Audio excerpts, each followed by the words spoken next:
Good day, everybody. It's rant time. It's rant time because I have to. I'm gonna do a little bit here and there. It's not gonna be all fucking rant. I really want to work on what I've been working on before, but I gotta fucking do this. Are you guys fucking serious? Apparently, Caitlyn Jenner, a trans woman, is speaking out against the trans woman who is in women's swimming and won the nationals. She's not saying that she's against the trans woman. She's saying she's well within her rights to follow those rules put in place. But Caitlyn Jenner has said that these rules need to be reevaluated because that Caitlyn Jenner feels that they are unfair to biological women. Because Caitlyn Jenner, a trans woman, is saying, hey, these rules are a little fucked up, she is now being called a transphobe. A trans woman is now being called a transphobe. This world's fucked up. This world's fucked up. I can't make this up. Check it out. It's ridiculous. She was literally Woman of the Year a couple years ago, and now she's a transphobe. It's fucking. She was the poster child. She was the inspiration, and now she's a transphobe. Doesn't make sense. Doesn't make sense. So I've seen a few people getting a little upset about Mary Shelley not getting the credit she deserves as one of the founders of science fiction writing. Okay, she was never a science fiction author. Okay, she deserves credit in horror writing, but not science fiction. And the people who are saying this clearly have never read Frankenstein. Because if you read the book, it goes into Dr. Frankenstein's diary and how he says that he doesn't want to actually write down the process because he doesn't want anybody to recreate this process. So the whole idea of electricity and lightning and all this other stuff, that wasn't in the book. It was just created for movie purposes, for aesthetic purposes, for you to actually see something and be like, ooh, the real reason that she wrote Frankenstein is her and a few author friends all went to somebody's villa. It was like 4 or 5 of them. And they were all hanging out and said, you know what would be really, really good? Can we all decide to, like, let's chill, let's have lunch and stuff together and bullshit and enjoy our company. But then at night, let's go write. Let's go write a story that is going to horrify the rest of us. And then when we're all done, we can share it together. She wrote this story, and it was horrifying not because of Frankenstein's monster. It was horrifying because we were the monster. It had nothing to do with science fiction. It had nothing to do with science. That's like, oh, because he was a doctor? Because he was a scientist? So are you telling me that Dr. Doolittle is sci-fi? Because he's a doctor? He's a scientist? No, no. You can't just arbitrarily make shit up. She never, Dr. Frankenstein never wrote down his process for fear of somebody recreating it. So we don't know what his process was. The story is about horror, not about science fiction. You want to give her credit for being, one of the foundations of horror writing? Absolutely, 100% behind it. Not science fiction. There's a difference between cosplay and Halloweening. Okay, cosplay, costume play, is dressing up like one of your favorite characters and going through all of the steps to try to recreate that character as close as possible or give it a twist. Sometimes it's funny, sometimes it's dramatic, sometimes it's realistic. Just putting on some Daisy Dukes and a red wig and having your tits hanging out doesn't make you Mary Jane. Mary Jane never fucking dressed like that. Okay? So what you're doing is being a slutty Mary Jane. The same way that in Halloween you decided to be a slutty cat or a slutty nurse. You're Halloweening, not cosplaying. Check yourself. This WNBA player was detained in Ukraine, and everybody's going off about, she shouldn't have been detained for vape cartridges. Guys, the news twists things. She was detained because she had hashish, okay? And hashish is illegal in Ukraine. And she was flying back to America. And it's illegal in America. And transporting it is illegal in both countries. So she was detained there. It doesn't matter if she's NBA star, WNBA star. It doesn't matter that she's a tall, black, gay woman that advocates. It doesn't matter. She broke the law in that country and potentially in our country. She deserves to be detained. It doesn't, if it was me, I'm telling you right now, if it was me and I was detained because I tried to transport hashish internationally, nobody would give a fuck. You're getting the wrong information. Is it sad? Yeah, it's sad. But you know what? You break the law, you break the law.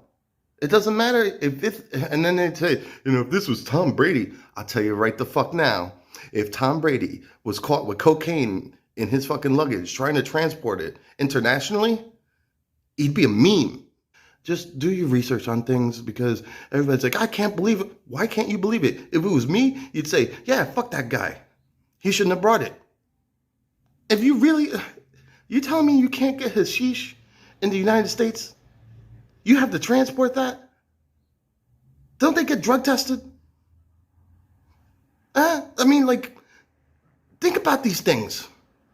If she gets drug tested, then was it for her or was it for somebody else? So she's going to get in trouble and go to jail for somebody else? Come on, you're smarter than that. You can't get hashish, I can get hashish. If I look around hard enough, I can fucking get it. Come on, guys. Let's talk about glamorizing mental illness.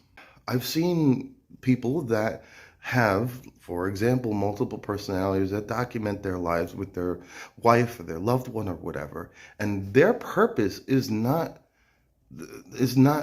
popularity or views or whatever.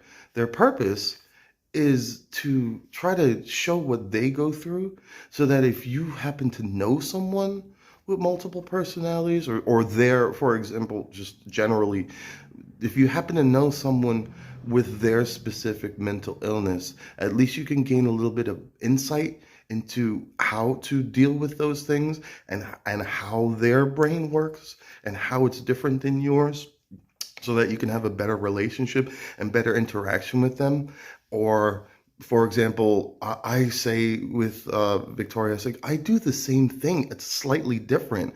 And then her and I can talk about it. And then I can learn about me. Like, oh, I thought I was the only one that did this, having multiple personalities, but I'm not. And that makes me feel a little bit better. Or say, you know what, this is very similar. They deal with it this way and I deal with it that way. So what they're doing, some of them, is really helpful. And I keep on keeping on, man. Do that. Let us understand things, because we're all in a bubble, guys.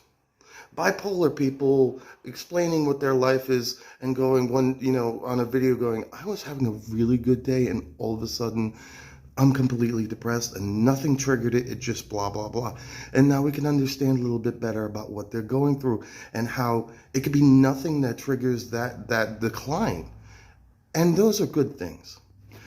But there are so many people out there that are juicing this. They don't even fucking have mental illnesses, all right? It's glamorized to the point where we say, oh, look, I have this. I have OCD.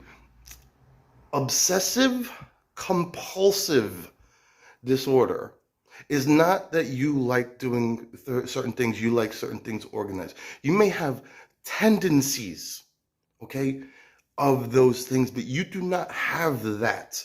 Obsessive compulsive means that you can't proceed because you have a compulsion to do things a certain way, and if it's not done that way, you cannot proceed with that action. It becomes obsessive. It's completely different than, you know, I like to scratch a scratch off and make sure all of the scratch off part is complete. Even the part, even if I lose it, I could just throw it out. I need to do that. That is a tendency. If I took that out of your hand and threw it out, you might go, "Oh, man, I really wanted to," but did you just break down in tears and fall to the floor and cry in a fetal position? No, no, you did not.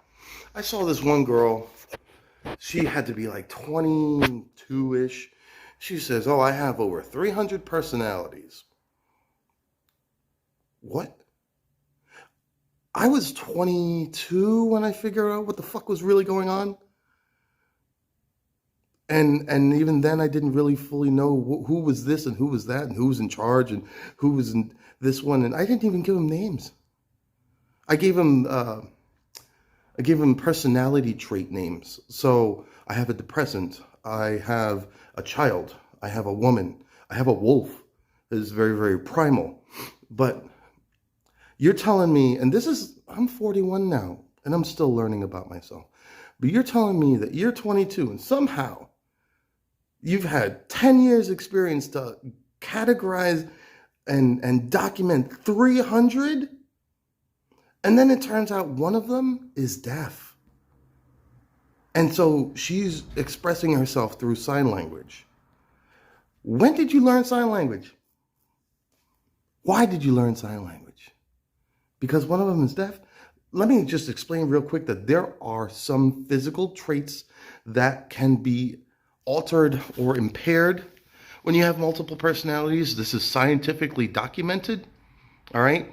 There are some people who change their dominant hand depending on a personality. There are some people who need reading glasses when they're a certain personality. It's a weird situation, but it's never been scientifically documented that one of your senses completely is gone. It's bullshit. I call bullshit on her. She's making this into a fucking circus. And what I have to deal with is not a fucking circus. It is not a freak show. It is not something for somebody to put on for their entertainment. This is bullshit. This is horrible. And they're making what I go through and others like me or others with mental illnesses, they're making us jokes. Do you think we want these things? Do you think that I want 9 other people in my brain 24 hours a day, every single second, commenting on what I should say and what I should do and fighting to be in the front and fighting to take control so that they can do what they want in their situation? I can't think sometimes. And you know when this is going to go away? When I'm dead. It's horrible.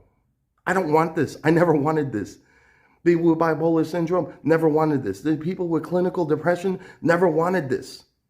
Why are you on front of a camera on TikTok or YouTube or whatever going, "Oh, this is what I..."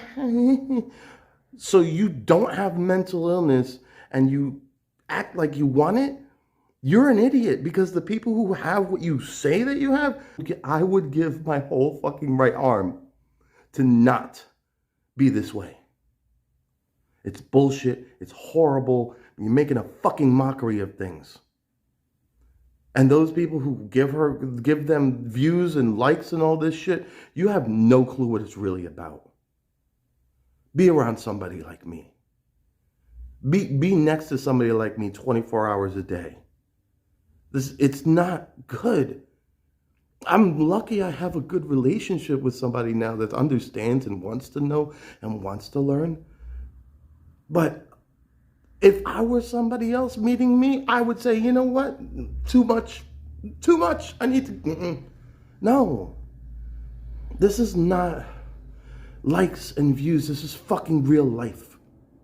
All right? And you go and watch somebody that pretends that one of them is deaf. How the fuck did that one tell the other ones that she's deaf? Think about it. Guys, if you just use a little bit of common sense, you'll see these situations are very easy to decipher. Did somebody break the law? Yeah, they get detained. It doesn't need to be a big social justice thing. Did Did a trans person say that the trans athletes' rulings in the NCAA and the Olympics should be looked at again? Yes. Does that make her a transphobe? No. What the fuck are you talking about? Guys, it's very simple. Life is not that difficult. It really isn't. That's my rant. Sorry for taking up too much time, but Jesus, guys. Life is simple. Don't make it harder for yourself. Have a good night. Take it easy. I wish everyone the best.